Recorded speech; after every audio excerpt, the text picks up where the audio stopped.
Good morning and welcome to our coverage of the Israel-Hamas war. I am Bukola Koka, and coming up on the program, Yemeni group seizes Israeli ship on the sea as Hamas welcomes the move. Israel says 55-meter fortified Hamas tunnel found under Gaza's Shifa hospital. Plus, Israeli ambassador to the U.S., Michael Herzog, says Israel is hopeful that a significant number of hostages could be released by Hamas.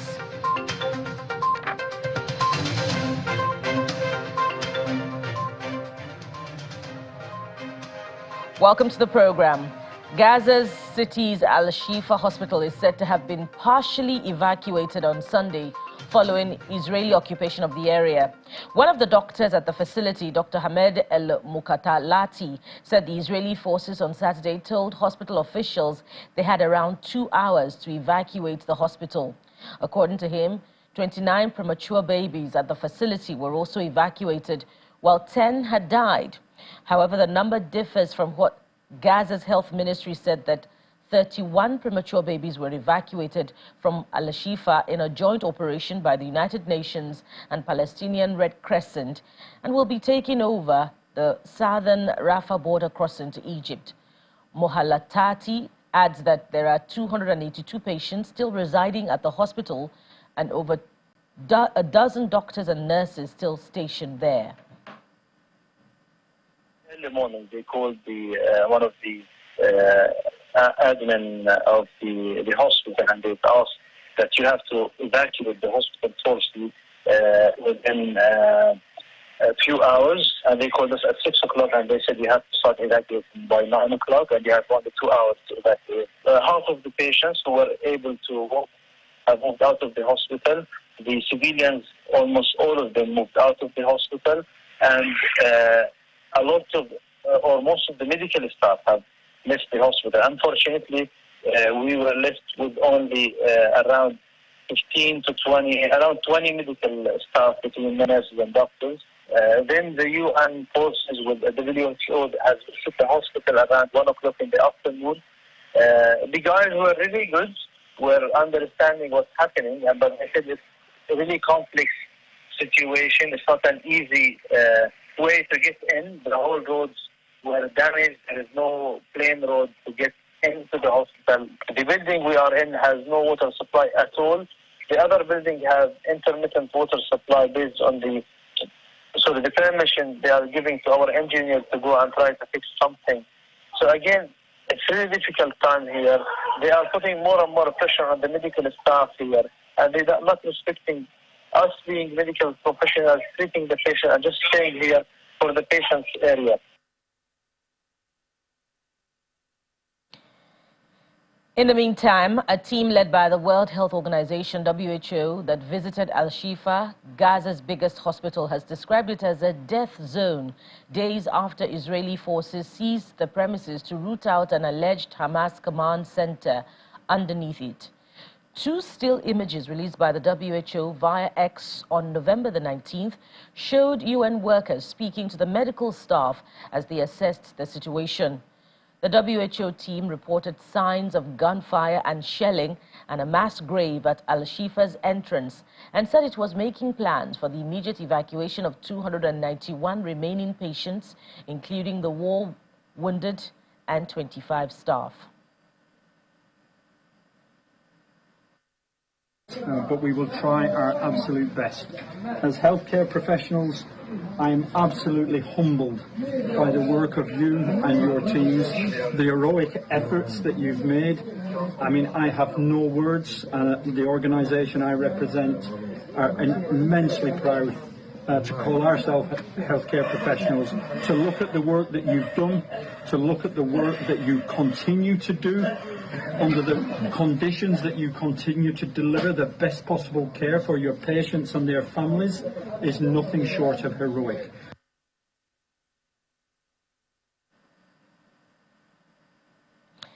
Checking in with refugees also at the Khan Yunis camp south of the Gaza Strip, Strong winds and rain lashed at the refugee camp on Sunday as residents worked to keep their temporary shelters standing. Plastic sheets used for the shelters, walls and roofs were whipped in the wind, while rain created large puddles on the ground between tents at the Unwa Vocational Training Center in the Mawasi area of Khan Yunis. Camp inhabitants could be seen mending and strengthening their temporary homes as the bad weather hit the area. Some fixed wooden frames beneath plastic sheeting, while others dug trenches in the camp's passageway. According to the United Nations, 22,000 displaced people were sheltering in the camp as of mid-October. Earlier in the conflict, Israel had urged displaced Palestinians to head to Al-Mawasi, close to the southern coast. It appears Israel has provided evidence to its claim that Hamas has a tunnel under the Al-Shifa hospital. The military has released footage which it says shows a 55-meter-long terror tunnel underneath Gaza's largest hospital. It says that this clearly proves that numerous buildings in the hospital's complex are used by Hamas as cover for terrorist activities.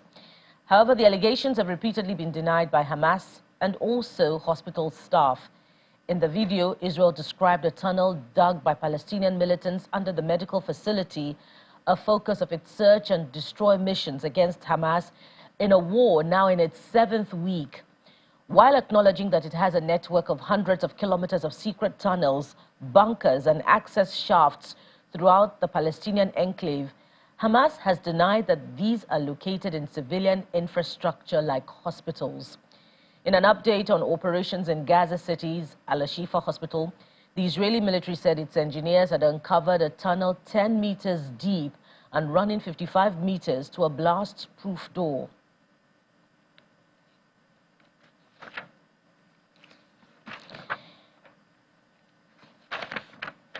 An Israeli ambassador to the United States, Michael Herzog, says Israel is hopeful that a significant number of hostages could be released by Hamas in the coming days. He made this known in an interview on U.S. media, ABC's This Week on Sunday. The Washington Post has reported that U.S. mediators are close to a deal between Israel and Hamas to free dozens of women and children held hostage in Gaza in exchange for a 5-day pause in their war that would help boost emergency aid shipments to Gaza civilians. Hamas took about 240 hostages during its deadly cross-border rampage into Israel on October the 7th, which prompted Israel to besiege and invade the tiny Palestinian territory in an attempt to wipe out its ruling Islamist group after several inconclusive wars since 2007. We are hopeful that we can get a significant number of hostages freed in the coming days. I don't want to go into the details of these talks. They are obviously very sensitive. The less we go into the details, the better the chances of such a deal. But they are very serious efforts, and I'm hopeful that we can have a deal in the coming days. We're talking about pausing the fighting for a few days so we can get the hostages out. But it's not a ceasefire, because we will continue to push against Hamas to dismantle their military infrastructure and their terror infrastructure. We're not going to stop that. But we are willing to go for a pause for a significant number of hostages if we have a deal. I think there's no real daylight between us and the U.S. Our forces are not there in order to reoccupy Gaza, to govern Gaza. It is not our desire. It is not our wish. We do not wish to take territory from Gaza. That's not the intention. Our intention is to dismantle the Hamas terror machine, the war machine, and President Biden says it in his article.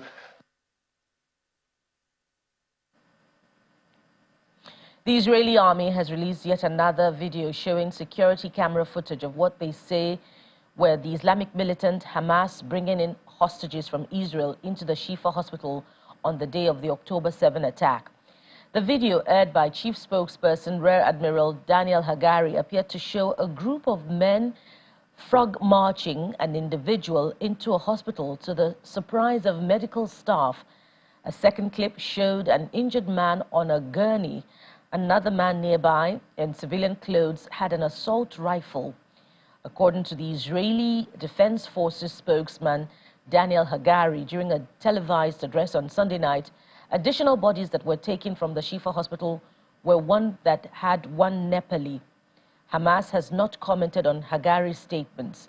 The Palestinian Islamist group, which runs Gaza, has previously said it took some hostages to hospitals for treatment. We've also gathered more intelligence from the hospital, proving that Noah Marziano was not the only hostage taken by Hamas into Shifa Hospital. I will now share concrete evidence of hostages.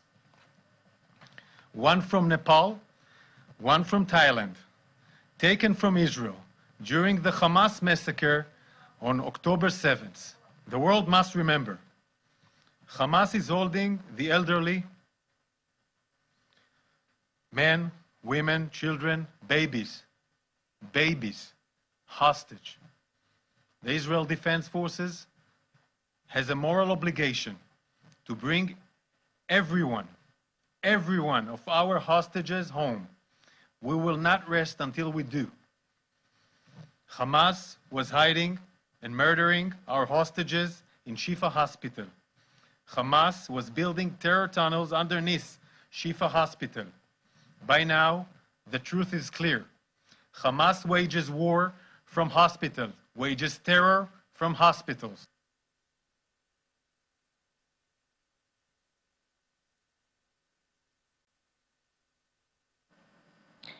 And let's start our conversation for today now, as we have joining us international affairs analyst Mr. Yinka Oyeniji, who joins us virtually from South Africa. Thank you, Mr. Oyeniji, for joining us and for holding on so far. Thank you very much for having me. Indeed.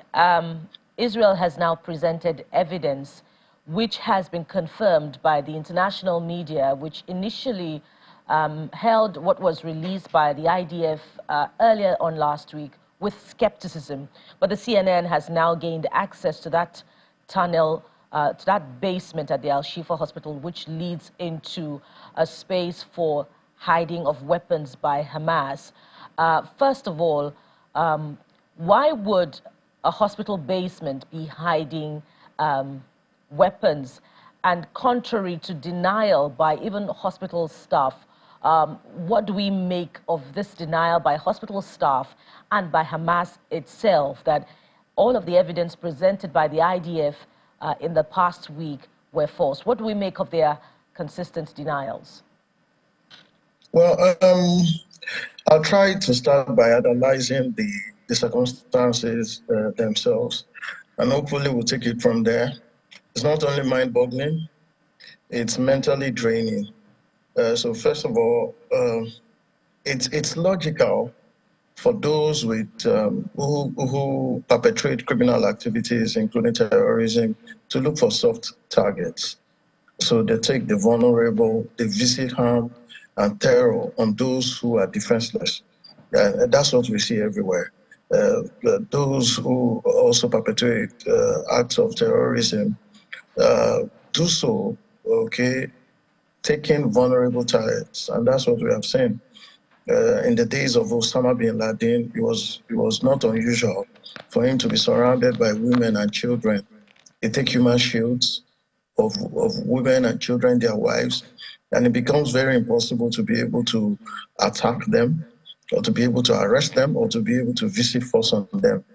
The war against terrorism all over the world almost always takes civilian casualties. So it's not illogical that anybody trying to form a human shield will seize a hospital as a front. So underneath businesses, not only physically, but tracing financings and funding of terrorism, you find legitimate activities at the base of it.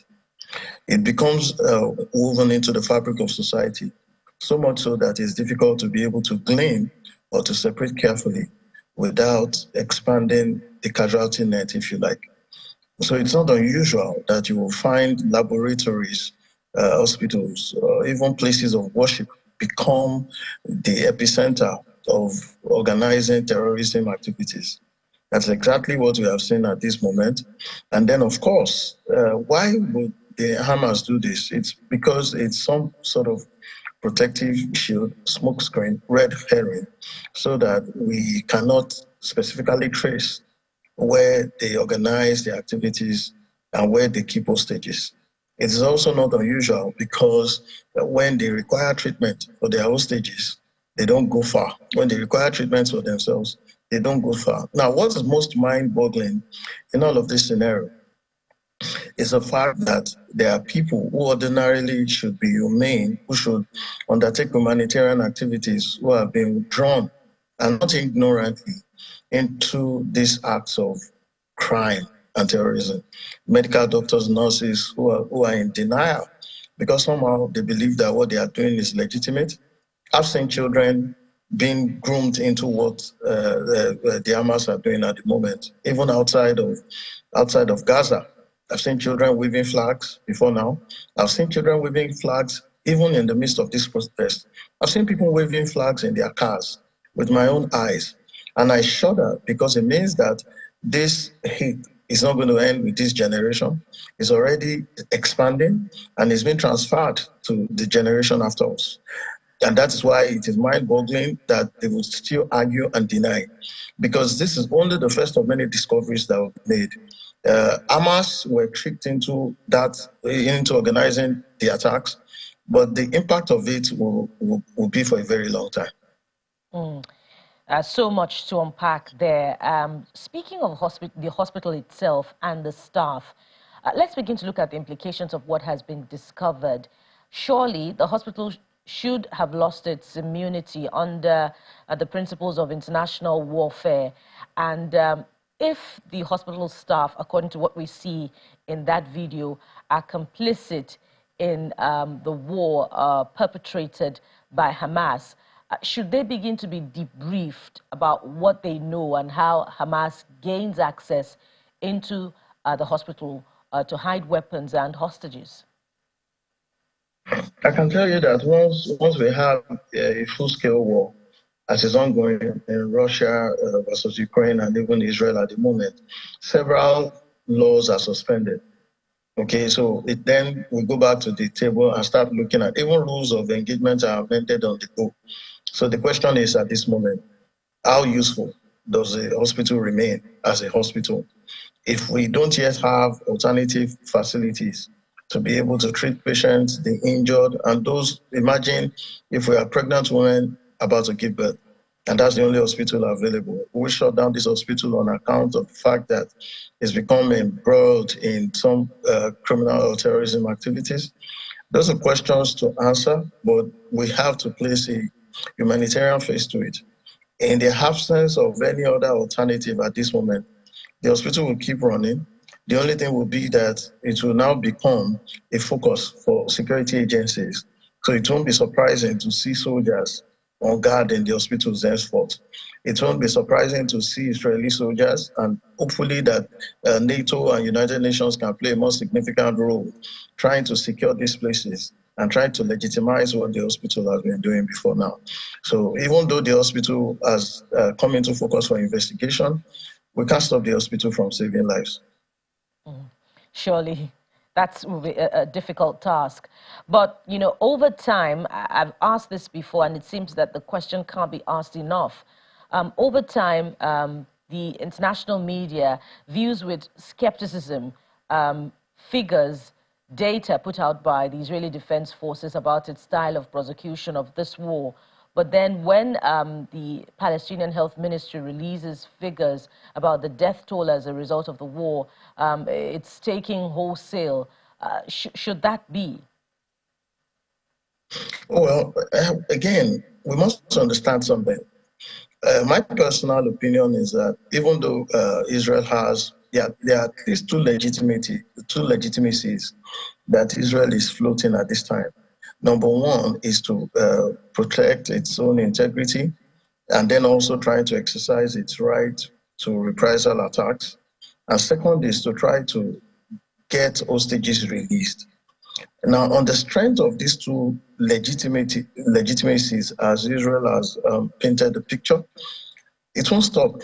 at anything. The state of Israel won't stop at anything to try to achieve its aim, looking at these two objectives. However, it is important that we have a third party to be able to give correct figures and to be able to ascertain that we can continue to save lives. At the moment, Israel is on the frontal attack, and the Hamas may not be able to do anything about it. As long as Israel is claiming its right to reprisal attacks, and as long as Israel still has hostages out there, nothing can stop it from continuing to attack. And so the figures that we will rely on in the absence of a third party like United Nations giving us neutral figures, we will have to continue to heavily rely on what Israel is saying. So if Israel says that XYZ number of people are still held hostages, and on account of that still continues to launch attacks on Hamas, there's almost nothing anybody can do about it. So at this point, it will be United Nations stepping up to say, on the strength of saving lives, okay, establishing a humanitarian corridor, and for Red Cross and some other international agencies to actually determine the extent of casualties. It doesn't look like anything will stop Israel at this time, and then we'll have to rely on data that Israel provides. But do you accept that, a figure of 11,000 deaths as released by the Palestinian health authorities is authentic and should be accepted wholesale by the international community? There's almost nothing anybody can do about it. You can't be a judge in your own cause. So as long as Hamas is a party to the conflict, Israel is another party to the conflict, they will both keep banding figures. It's not a win-win situation at this moment. It's Israel wanting to win. It's not even Hamas saying, okay, we have won. Hamas launched the attacks, and I don't think it was not without some infiltration or some internal conspiracies or collaboration on the part of Israel. Unfortunately for Hamas, now it looks like everything is in support of Israel against the Hamas. So Hamas will keep increasing the figures because all they can do is defend if they can. And all Israel will do at this point will be to keep attacking. We are just hopeful that there won't be an ambush against Israel itself. So as long as Israel keeps attacking, we would have to rely on such humongous figures if there are that Hamas presents as the extent of its casualties. Unfortunately, the rest of the world may be less concerned about that at this moment. And just before I let you go, Mr. Yeniji, what's the implication of Yemen's group, the Houthis, entering into this war? And, this is just one aspect that we're seeing. Early last week also, we saw Hezbollah, led by its leader in, Lebanon, also, encouraging the people to join in the war. What's the large implication for the Middle East? Unfortunately, whatever gains were recorded with respect to Middle East peace process that was brokered in the first administration of Donald Trump, we've lost. And we are not about to regain them in a hurry. So as much as we concentrate efforts on praying and then hoping that this will end quickly, it's not, unfortunately, because this changes the whole landscape. It has global implications. We were still grappling with the invasion of Ukraine by Russia, and this has followed, and winter is here. So the world's resources again is stretching. Many more countries, especially those sympathetic to the Hamas, will join in. Some other nations, traditional supporters of the Israel, including the United States, will continue to offer assistance up until the first quarter of next year, when the United Kingdom is most likely going into general elections, when the United States is going into elections, and then we start to look inwards at that point for those supporting Israel. But for those sympathetic to the religious cause of the Hamas, they will continue to offer support to the Hamas at this moment. So the war would expand before we start seeing a new course from the end of first quarter of next year. That new course will either be that Israel will suddenly find out that it doesn't have the resources to go on attacking, and then we have to start reconstructing that region of the world. And then, of course, at that point, the Hamas would have been severely depleted, and then other nations supporting Hamas may then think that they too can't push it any further. So between now and the end of the first quarter of next year, care would have to be taken to ensure that the war does not escalate beyond bounds. Really bleak, future there. We hope that in the course of time, that somehow changes. Would like to thank you very much, Mr. Yinka Oyeniji, International Affairs Analyst who joined us from South Africa. Thank you for your time and contributions on the program. Thank you for having me to have a great week ahead. You too. And still to come on the program. 44 Turkish nationals evacuated from Gaza arrive in Istanbul. We'll have that story and more after the break. Join us again.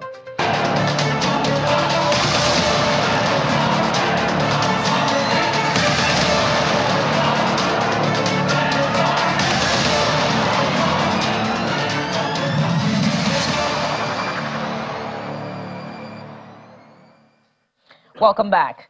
Iran's Supreme Leader Ayatollah Ali Khamenei on Sunday has appealed to Muslim states with political ties with Israel to at least cut them for a limited time, weeks after he called for an Islamic oil and food embargo on Israel.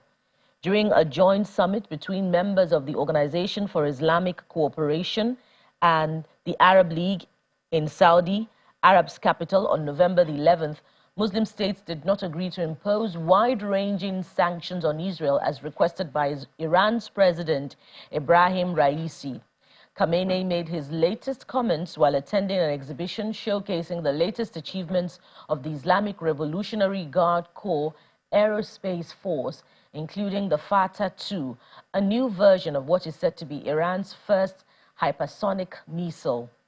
Iran unveiled what it said was its first domestically made hypersonic ballistic missile in June and said it could bypass the most advanced anti-ballistic missile systems of the United States and Israel.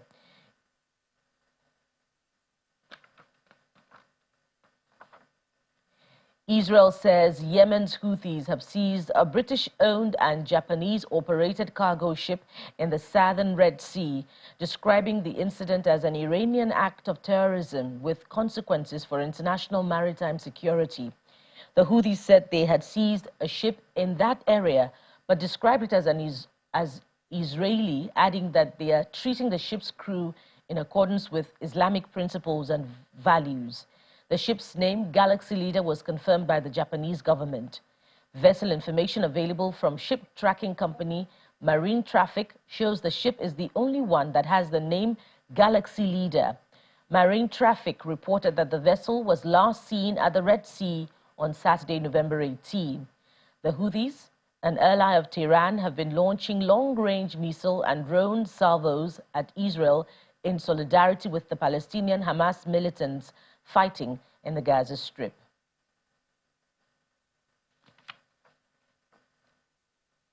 And in response, Japan's government has strongly condemned the hijacking of a Japanese-operated cargo ship in the Red Sea by Iran-backed Houthi rebels. The Yemeni militia claimed the ship was Israeli, but a Japanese government spokesperson confirmed the vessel was a car carrier operated by Nippon Yusen. Japan's chief cabinet secretary says it is working to get the ship released as ministries and agencies, including the Transport Ministry and the Foreign Ministry, are gathering information and working with the relevant countries for the early release of the vessel and its crew. 22 people are believed to be on board the vessel, which is believed to be British-owned. Those on board are believed to include Bulgarians and Filipinos, with no Japanese nationals among the crew. Israeli Prime Minister Benjamin Netanyahu blames Iran, which backs the Houthi militia, for the hijacking. Mr. Netanyahu said neither the vessel nor the crew were Israeli and called it an Iranian attack on an international ship. Meanwhile, Palestinian group Hamas has thanked Yemen's Houthis for seizing the ship in the southern Red Sea over the conflict in Gaza.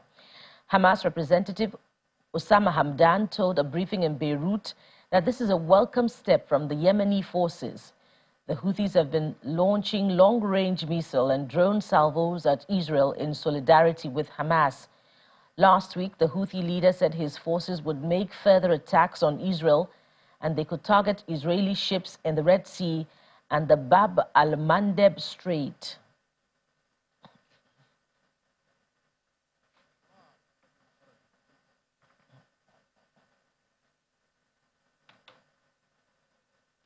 And the World Health Organization says 31 premature babies have been moved out of Gaza's main hospital and are currently receiving urgent maternity care in Rafah, southern Gaza.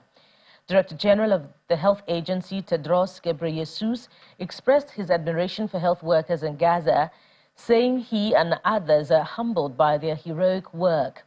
He confirmed the movement on social media, also saying further missions are being planned to urgently transport remaining patients and health staff out of Al-Shifa hospital, pending guarantees of safe passage by parties to the conflict.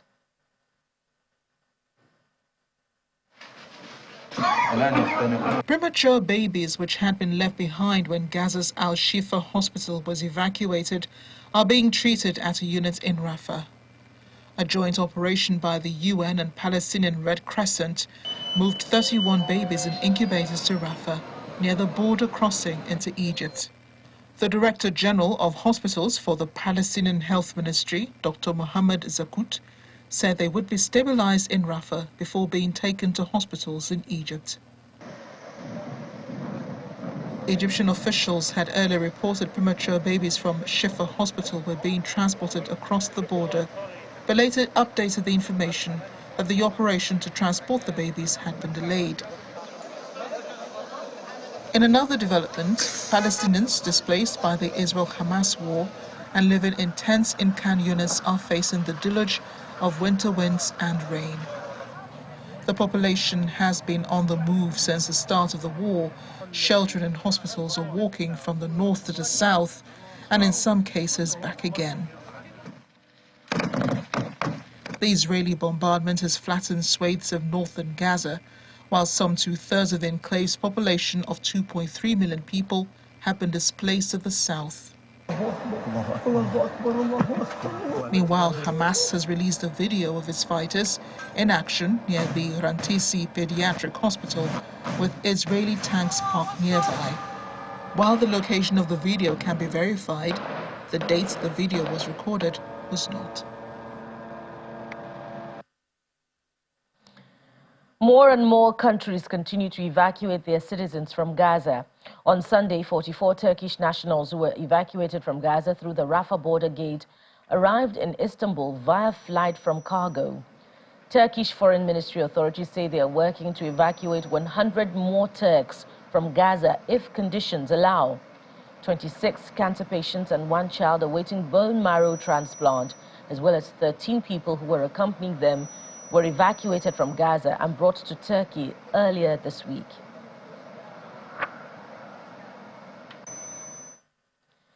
Survivors and relatives of those who fled or were taken from the music festival in the October 7 attack are finding some sort of closure on Sunday. They were able to look for their belongings, for those of their loved ones, among items that were recovered from the site.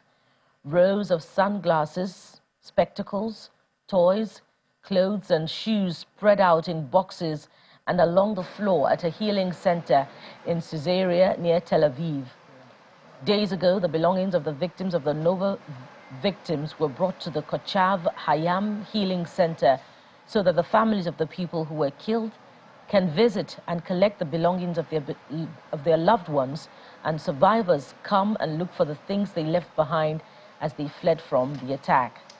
The Nova Music Festival took place in southern Israel, very close to the border with Gaza, where Hamas gunmen attacked on October the 7th. Israel says 1,400 people were killed in the rampage and over 240 hostages were taken, many of them thought to be in captivity in Hamas's vast Gaza tunnel network. We bring all the stuff of all the survivors and all the kidnapping and the murder people from the festival. We bring all the stuff to here, to the healing space that we hold in Kochav Hayam Caesarea. We want to tell to all the survivors and all the families to come here, to take the stuff. We know that all the stuff that here, it's very, very important stuff for the families and for the survivors. It can be even small piece from people that was murdered there, and it's very important to the family. I was from the last people that were at the area of the festival. We ran away from the terrorists at the moment that they arrived to the festival. And I saw many stuff and many bags and many phones on the land at the moment that I ran away from the terrorists. My phone was there, my bags, my car, all my stuff, my laptop, and I know how much it's important.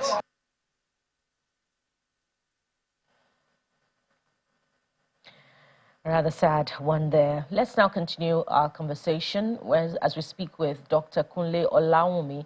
He's a former defense attaché to Israel between 2003 to 2007 and a retired Navy Commodore and currently the head of Department of International Relations and Diplomatic Studies at Chrisland University, Abeokuta, Ogun State, Southwest Nigeria. Welcome, Commodore Olawumi. Thank you for joining us on the program.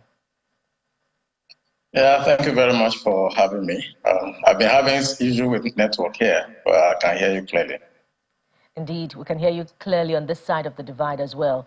And as we start off, give us a sense of what could be going through the minds of the warring parties on both sides, particularly with regards to the hostage situation.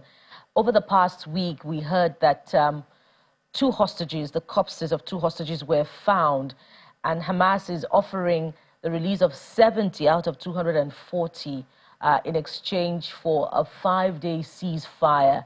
Could this be a signal to what many may consider the bleak fate of the remaining hostages?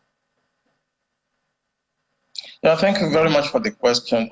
It is not. Usually in negotiation, everybody is trying to get advantage, but there's always suspicion in this kind of situation that we have in Gaza. I think it's an advantage for Hamas in a way that they're able to take some hostages so that they can negotiate in the future. But usually they're going to release them in piecemeal. They will release some, gain some advantage. It does not mean in any way in negotiation that there's a bleak fate for those people that are not released yet. I think they're going to keep their best hostages for now so that they can get a better deal in the future. But having said this, the situation in Gaza is very unfortunate. I have people saying that it's a fight between civilization and evil. I really have my doubts because what has happened the past few days, the loss of life of about 12,000 people, and children, a lot of injured. This does not show that this world, since 1945, has moved forward. I think we've taken a few steps forward during the Cold War, and we have taken about 4 or 5 steps backward since the issue in Iraq, Afghanistan, Libya, Syria, Ukraine, and now. I think the world is going backward, and it's unfortunate that those people that are supposed to lead international peace and regulations are the one behind some of these atrocities. The Russians, the United States, the French. By and large, you say that the ultimate aim of the war in Gaza is actually economic. It's because of the gas off the coast of Gaza, the oil and some mineral resources there. And it's unfortunate that people will set a trap for a militant organization just because they want to have advantage economically. If you look at 9/11, you cannot tell me that the Americans were not aware. The objective was different. What happened in Gaza, October 7, was a trap. I've known in my work that there's no way the Mossad that has men inside the Gaza does not know that event will happen. There's no way they will deny the fact that Egyptians gave them a hint 3 days before the attack that it was going to happen. So setting a trap because of economic reason and killing people as if they do not matter is something that is very, very, very discouraging. And it just shows that the world has gone backward. The effort to allow us to have peace, global peace, has been thwarted by the same people that were given the... Pardon me, Dr. Commodore Laomi, you've said quite a lot here that I want you to clarify. Are you saying that, you know, some Western powers are in this on either side of the warring parties for their selfish benefits? And I'd like you to clarify that. And when you say that, you know, some people set a trap and some people had intelligence that October 7 was going to happen, can you please clarify who exactly had intelligence and who are you saying that Egypt gave intelligence? So Egypt is perhaps on one side of this war, perhaps the Hamas, if that's what you're suggesting. Exactly. Yeah, it's always happened. You know, even in Nigeria, as we are, we have tried to, plan activities like this. I don't want to be too specific because Abacha wanted to be president. Nations go to war to achieve some other political reason or economic reason. As I mentioned with boldness, and you can confirm, 9/11 was known by the CIA and some other people, even the Mossad. The event on October 7 was well known. I had activities in Israel before. As we mentioned, that I was an attaché there. I trained with the Shabak and some of these Mossad people. They have men inside Hamas. There's no way they will plan that activities, and Israel they pretended they didn't know. It was a trap. And it's very bad. You know, we are talking about global peace, development, progress, you know, and some people somewhere, for economic reason, they will plant this type of thing. Look at how Iraqi is today. The Americans are all over Iraq. If you go to Libya, they are there doing business. If you go to Yemen and so on. So these are the things that fundamentally I want our audience to understand beyond the skirmishes, bombing of hospitals and so on. Why is America looking back? Why are they there with 2 aircraft carriers and several ships? It's because of, for economic reason. The Europeans, they need gas now because of the Russian-Ukrainian war. And now here at the backyard in Gaza, you have a lot of gas, almost 1.4 trillion cubic meters of gas. You want to leave that in the hands of Hamas? You see at the end of the day, Israeli, they're going to take over those areas and start mining gas there. But the Israeli ambassador said, pardon me, sir, the Israeli ambassador said just yesterday, and which we have played back today, categorically, that Israel has no plan whatsoever to take territory from Gaza, that they only want to decimate Gaza's, Hamas's capability to be able to attack Israel in the future. And that's all the plan that it has. As a matter of fact, the Israeli ambassador to the United Kingdom was telling the international media over the weekend that they're proposing a Marshall Plan, just like the post-Second World War, you know, for the redevelopment and reconstruction of Gaza. What do you make of this genuine commitment to the future of Gaza by Israel? Yeah, let me tell you, as somebody who has been a practitioner for so many years, the first thing that you lose during war is the truth. Whatever you hear them say is not true. It is in the news, it's everywhere. Go on the internet. The British are already in Gaza. You know, they've negotiated with the Israelis. They're going to take gas from that place so that Europeans can have an alternative, you know, source of gas to what the Russians are doing. You know, the Americans are there also. They negotiated. All these things are already done before the war. And you can confirm. Whenever I say something, I say, you know, you cannot say something on the air that you cannot substantiate. It is because of the resources there and some other things, you know. It's about land, it's about oil, it's about gas, it's about water. So when nations do this, when you look at the sources of international law, it's this kind of behavior that form the sources of international law in the long run. Because when Ukraine, Russia did their own, nobody said anything. Now the Israelis are copying. The Americans did their own, nobody's talking. Now it's going to become like, state practice where if you have power, Nigeria can just attack Togo now and take over some areas there and justify it on the media. They have the media.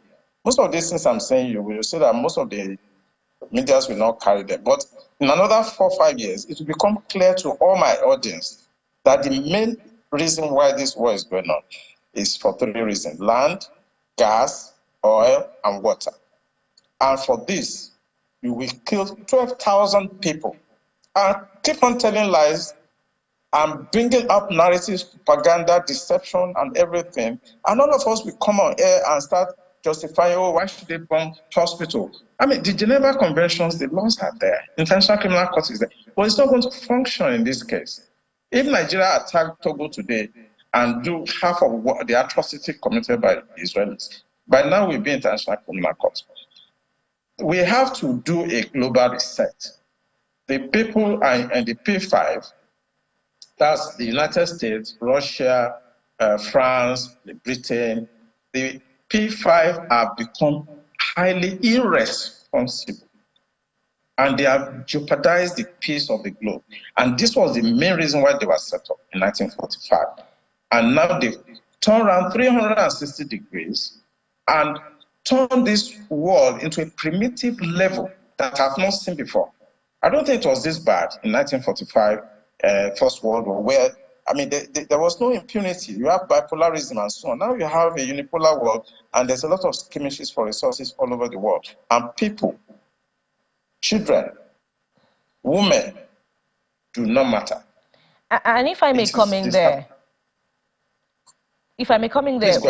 where is Israel amid this grand conspiracy that you talk about? Actually, if you go into the history, you will see that the Jews fundamentally owns the world if they've captured the United States to the extent that we have today. I was an attaché in France. The Jewish community are there. If you go to Belgium, they're there. If you go to Switzerland, they're there. The diamond trade, everything, the Jewish lobbyist group, they actually really run the world. That's why now in international relations, we talk about P5+1. The +1 is Israel. Nobody could have obtained nuclear weapon the way Israel did and get away with it. Look at what Iranians are going through. Look at what the North Korea, the pressure on North Korea. But Israel had nuclear weapon as if, they just went to buy chocolate in the market. So the Israeli lobbyist group, the Jewish community all over Europe are very fundamental to some of the things you're seeing.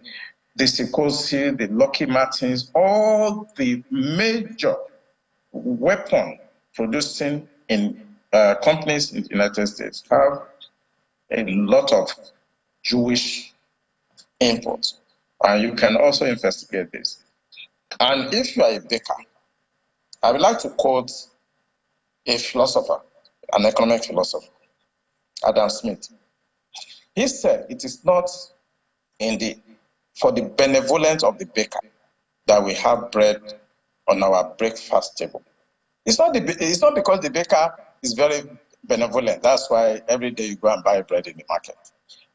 The second aspect is, if I'm a baker and I'm making 4 bags of bread every day and nobody is buying it, you can liken that one to weapon production in the United States, in Russia, in Europe. If you are producing weapons and you employ thousands of people and nobody is using it, nobody is buying your weapon, there's no war to fight. You have to create one. This is a war economy. The more they fight, the more they generate employment in Europe, the more they generate employment in the United States, the more their economic boom. So war will continue to be seen the way it is, but the carnage is very disheartening. Secondly, I want to make it clear on this channel that what is going on in Gaza is not war. It's the Israeli-Gaza war. That's not a war. I plan war. I went to United States Naval War College. I know what war is. This is genocide going on. This is war crime going on. They don't have a standing army in Gaza. They don't have armor tanks. They don't have fighter jets. They don't have warships.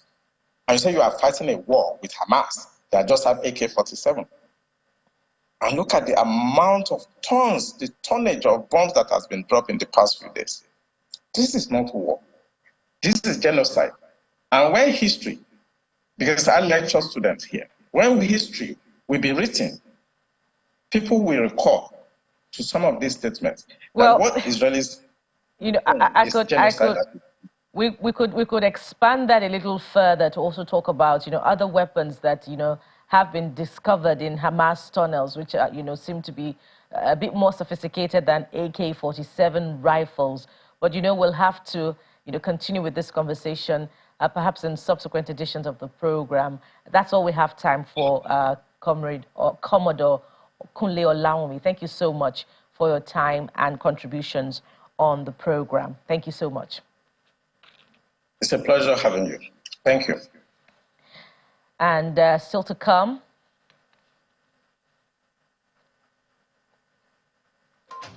Playground gives Gaza children some relief from the horrors of war. That's coming up after this break. Join us again.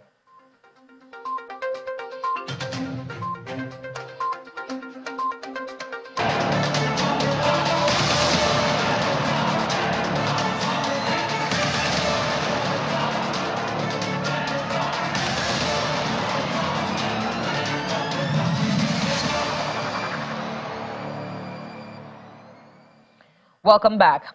Thousands of people continued their march on the highway to Jerusalem, calling on the Israeli government to do more to secure the release of around 240 people held hostage by Hamas.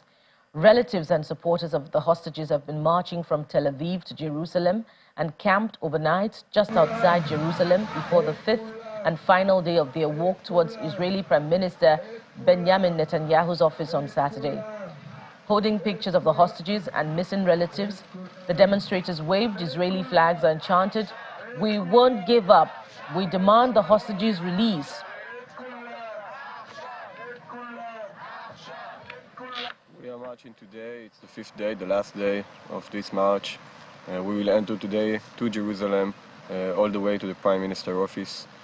And we are here, thousands of people, of course the family of the hostages, and and with us, thousands of Israelis came to support us all the way to achieve our demand, to show our demand to the government, to the cabinet members, to do everything they can to bring the hostages back. We are expecting from them to meet with us. We are expecting for them to tell us how they're going to do it, and we cannot wait any longer. So we are demanding from them to do that now, to pay any price to bring the hostages back.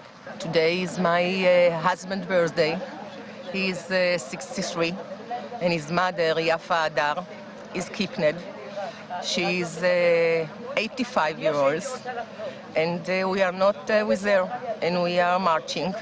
We are marching to Jerusalem to bring her back, to shout, and to say that she must be here back with all the kidnappers. We don't have time. We don't have 1 hour more. We don't know if she is alive. And in the midst of the war, Palestinian children still find themselves some relief from the horrors of Gaza. At a playground in Khan Yunis, laughter and shrieks of delight echoed across the playfield as the youngsters played on swings and slides. But the war is never far away, according to one 13-year-old girl who says in her Arabic language that children want the war to end. They're living a big nightmare. Nearly 5,000 children have been killed out of 12,300 Palestinians since October the 7th. That's according to the health ministry in Gaza. Palestinians say basic supplies like diapers, baby formula and food have run out in the besieged strip. Hundreds of thousands of displaced Palestinians, including children moving from northern Gaza to the south, have been sheltering in UN schools with little access to basic needs. Palestinian mother Ramadan Ayad says her children have been suffering from high fever, traumatized by non-stop air strikes. UNICEF, the United Nations Children's Agency, says the war in Gaza has catastrophic impacts on children.